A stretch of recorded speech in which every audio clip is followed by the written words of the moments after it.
السلام علیکم ناظرین، آپ دیکھ رہے ہیں ایم آر نیوز۔ میں ہوں راشدہ حفیظ۔ سب سے پہلے نیوز ہیڈ لائنز۔ کلاسیکل گلوکار اسد امانت علی خان کی آج 15ویں برسی منائی جا رہی ہے۔ اسد امانت علی خان نے موسیقی کی تربیت اپنے دادا مرحوم استاد اختر حسین سے حاصل کی۔ بعد ازاں انہیں ان کے والد استاد امانت علی خان اور تایا استاد فتح علی خان نے بھی دی۔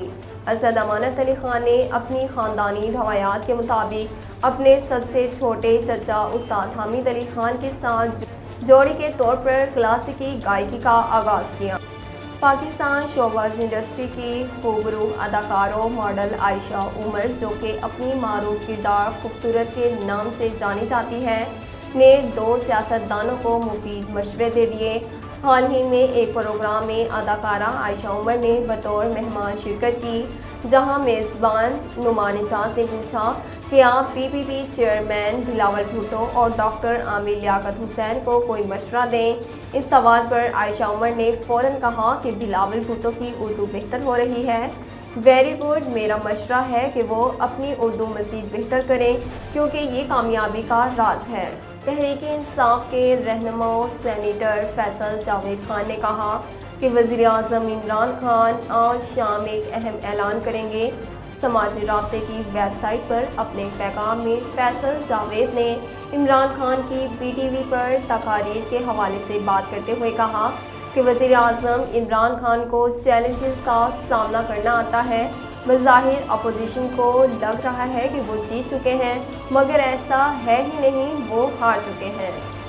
اسلام آباد ہائی کورٹ نے صدر پاکستان ڈاکٹر عارف الوی کو بلوچ طلباء سے ملاقات کا حکم دے دیا۔ تفصیلات کے مطابق اسلام آباد ہائی کورٹ میں سماعت میں چیف جسٹس اطہر من اللہ نے حکم دیا کہ صدر پاکستان کے سیکرٹری آئندہ سماعت پر رپورٹ عدالت میں جمع کرائیں۔ چیف جسٹس اسلام آباد ہائی کورٹ اطہر من اللہ نے بلوچ طالبہ کو ہراساں کیے جانے کے خلاف درخواست پر کیس کی سماعت کی۔ Chief justice Lahore high court justice Muhammad Amir Bhatti کچھ دیر میں سماعت کریں گے۔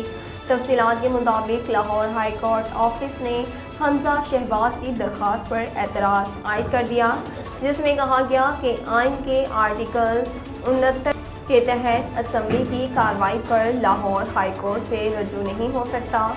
رجسٹرار آفس کے اعتراض پر چیف جسٹس امیر بھٹی آج ہی کیس کی سماعت کریں گے۔ حمزہ شہباز نے درخواست میں اسپیکر، ڈپٹی اسپیکر اور آئی جی پنجاب کو فریق بنایا ہے۔ ناظرین، اب تک کے لیے اتنا ہی۔ مزید خبروں اور اپڈیٹ کے لیے دیکھتے رہیے ایم آر نیوز۔